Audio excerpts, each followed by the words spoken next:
Hi, this is going to be the fourth part of my high school experience series. So if you haven't seen the other parts yet, the links to those videos are going to be in the description box below. So you can check them out if you haven't already.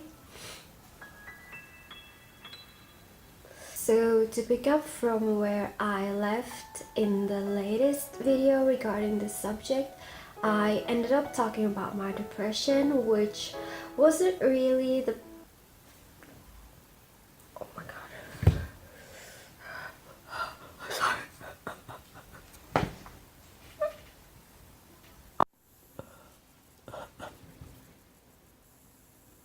The fudge.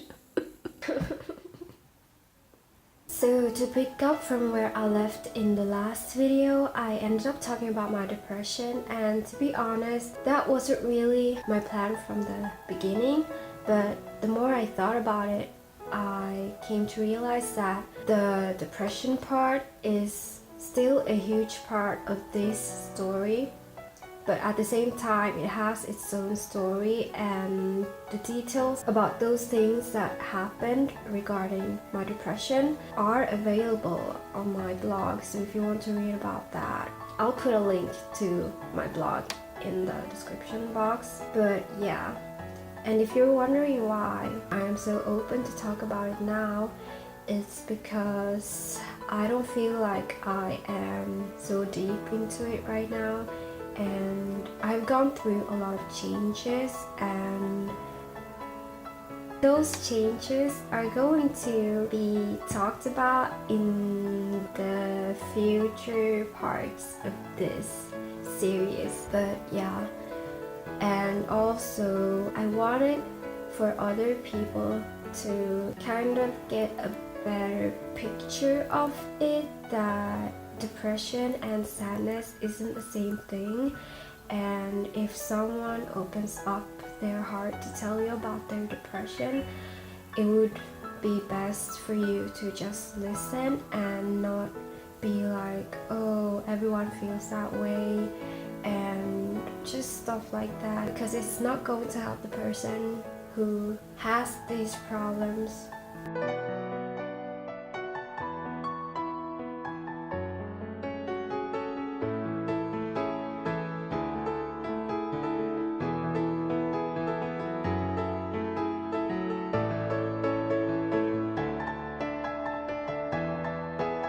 I feel like I'm rambling a lot of shit right now, and I'm so sorry. But when I was really deep into my depression, I was so ashamed of how I felt, because it felt like people around me thought my negative feelings were silly, and it felt like they thought I was overreacting, overthinking, and stuff like that. At least that's what I got the impression of from the people I have been trying to open myself up to.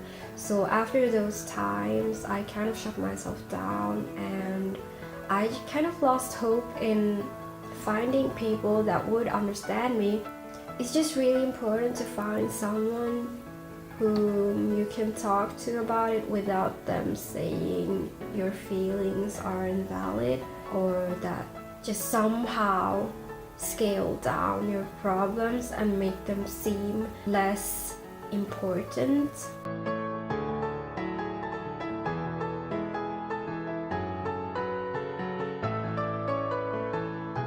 But yeah, and on top of that, for me, I'm from a culture that don't really accept mental illness. So when I went through this treatment, my mom would always tell me not to tell other people about it, because people would, I don't know, look down on me in some way or another. And people in our village, they would see me as someone crazy, someone psychopathic.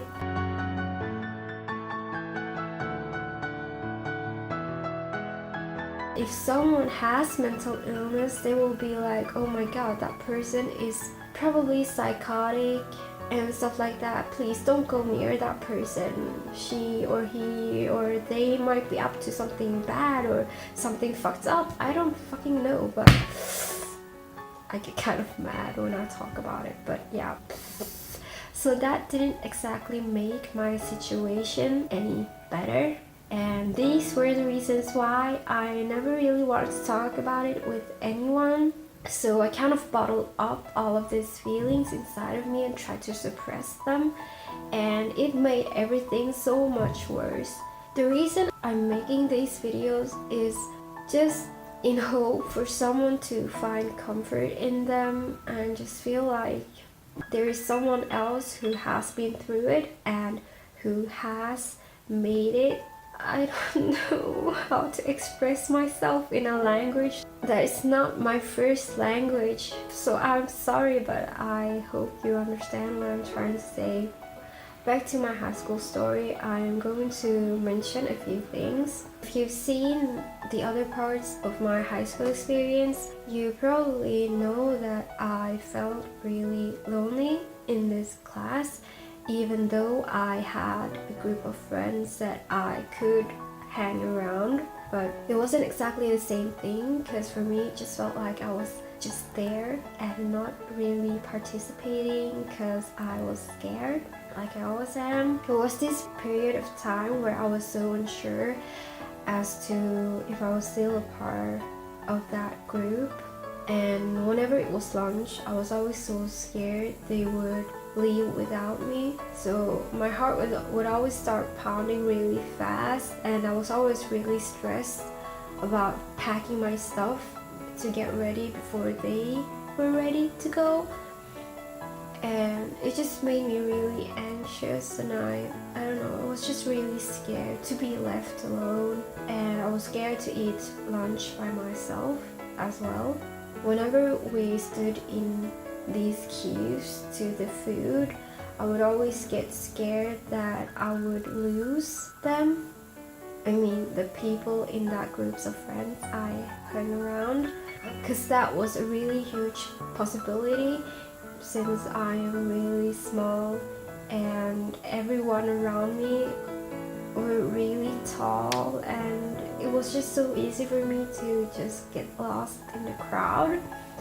And once I had lost them, it would be really hard for me to find them again, especially when they had already picked a seat to eat at. So whenever I couldn't find them, I would always be in the verge of tears, because I would just stand there and look around and search for them. Just, being really desperate to find someone to eat with. And it would come to this point where I was like, oh, fuck this. If I see someone familiar, I'm just going to ask them if I can sit with them at their table, because I was so scared to sit by myself.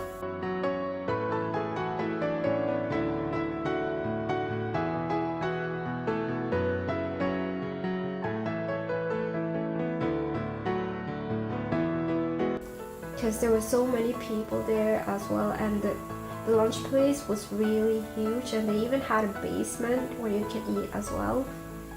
So it was a really scary place. So if they were to leave me and go eat by themselves, I would probably not try to catch up with them, because I would kind of get stuck to the thought that I wouldn't ever find them, so I would skip lunch instead.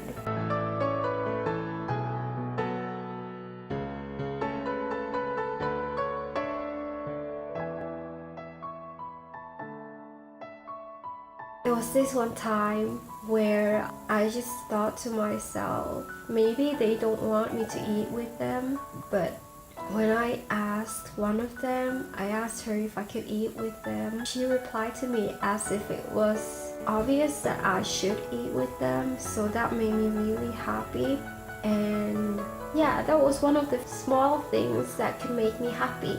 And other things would be when people noticed me and greeted me, said hi to me. Because whenever I attended school, it would always feel like I was invisible, and just someone to greet me made it feel like I was existent, that I was visible.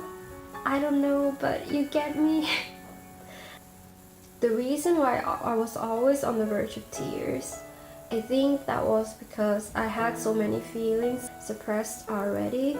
So as soon as something happens that I'm not really prepared to, I would always almost cry, because this, what you call it, this line or something, if you see a glass, that glass is me and there's water in it, and if something happens, something drops in the glass of water, it's full, okay? The glass is full and the water is all my feelings because I suppressed it.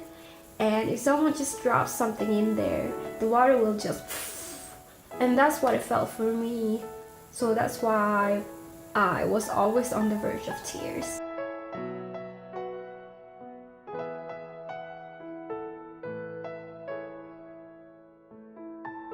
And that made me feel really stupid and silly, because I would always cry whenever something small happened.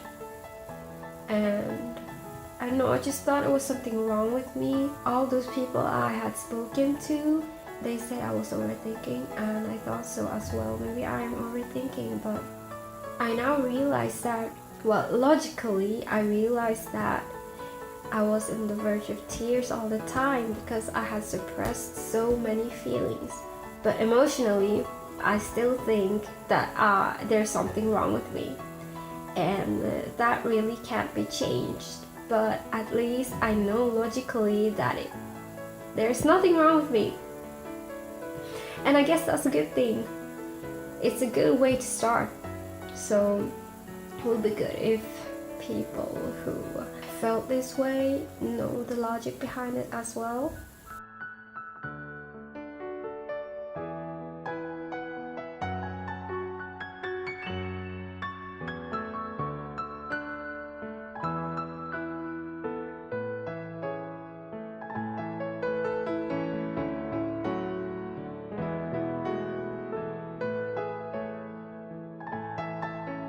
Whenever we had PE classes, I would always get scared there as well. I would despise the PE classes because I didn't really have anyone I felt comfortable with, and sports are something that I am not confident with at all, and this made it really hard for me, because whenever we had PE classes and the teacher would divide us into groups, or like the teacher would let us choose the groups, I would always be really anxious because she let me be the last one to choose to be in a group, and all the others had already chosen their groups, and all the groups that had those people that I used to hang around, those groups were full. So the other groups that I could join, those groups were just consisted of people that I hadn't really had any interactions with. So when she told me I could choose a team I wanted to be in, I was so, I don't know, I just felt this feeling of helplessness.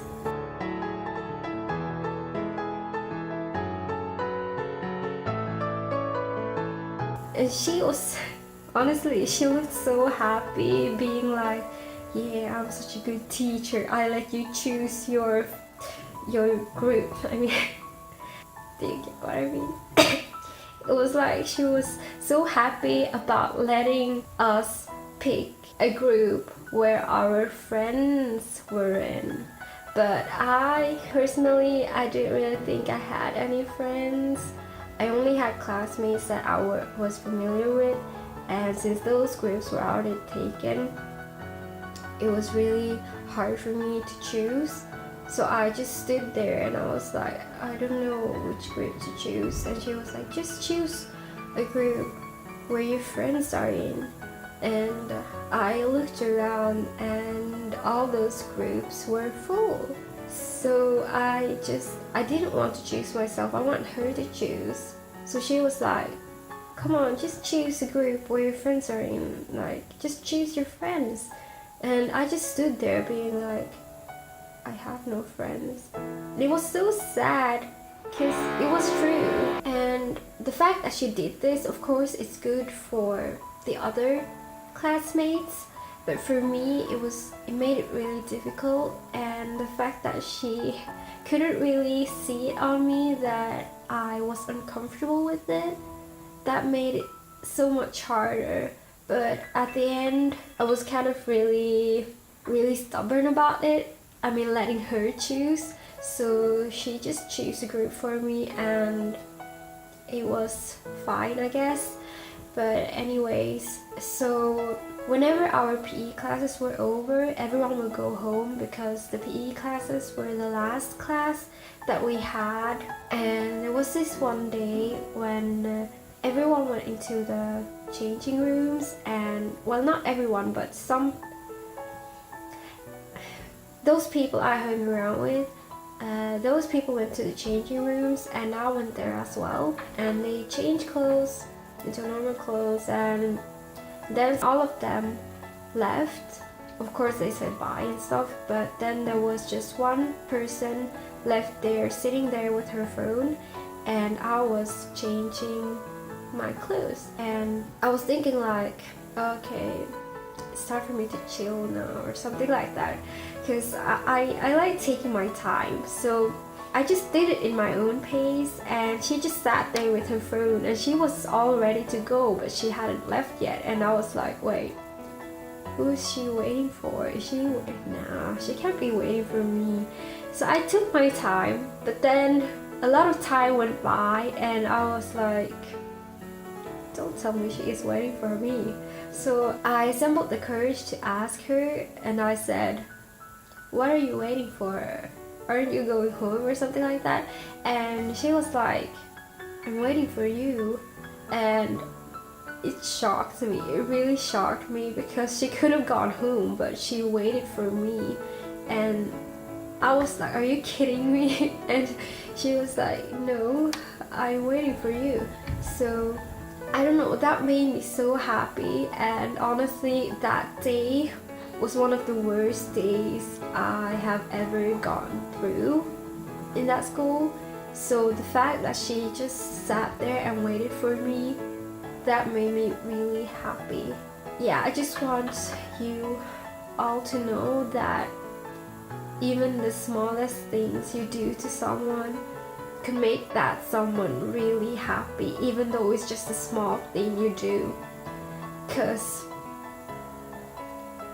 I don't know, I mean, that person might have been feeling really down that day, but if you just go by the person and just say hi or something like that and smile, I don't know, be friendly or something like that, it can make their day, because it does make my day.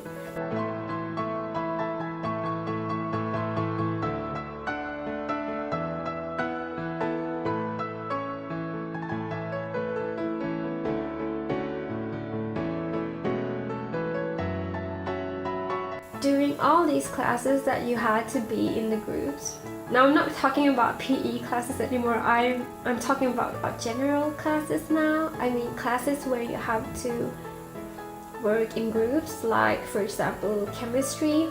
I hated that class so much because I'm the type of person who has to read the instructions over and over and over and over again to make sure I did the correct thing. So even though I had read the instructions over and over again and I finally decided to do the things the instructions told me to do, I always have to check back again and again and again. So it's like a really bad habit of mine, and I feel like it's really annoying for other people who are working in the same group as me. So I would always be really scared to be in a group with other people because I was scared to annoy them or something like that. So this bad habit of mine prevented me from doing stuff in that group. So whenever I was put in a group, I would always just try not to do too many stuff because I had these bad habits and I didn't want them to be annoyed by it. But at the same time, on the other hand, they could be annoyed by the fact that I didn't do shit. So it was just so difficult for me, and I felt so bad about it as well, and I felt so stupid too, because I didn't dare to say anything, and I didn't dare to ask anything, and I didn't dare to do anything.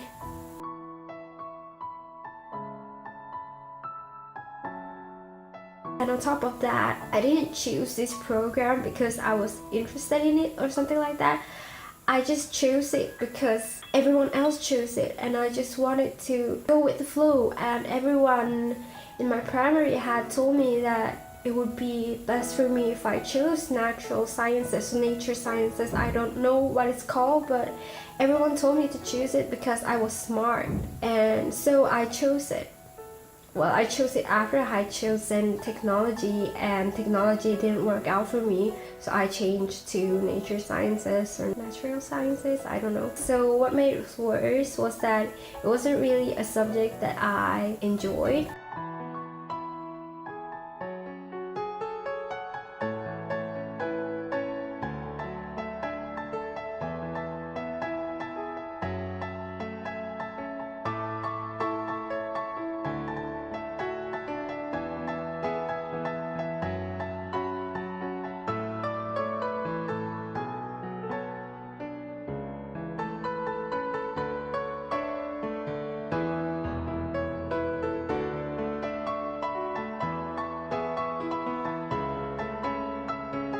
But in the other classes, I did pretty well, if I may say so myself. But yeah, as time went on, those grades dropped. And I think I'm going to start talking after they had finished this thing.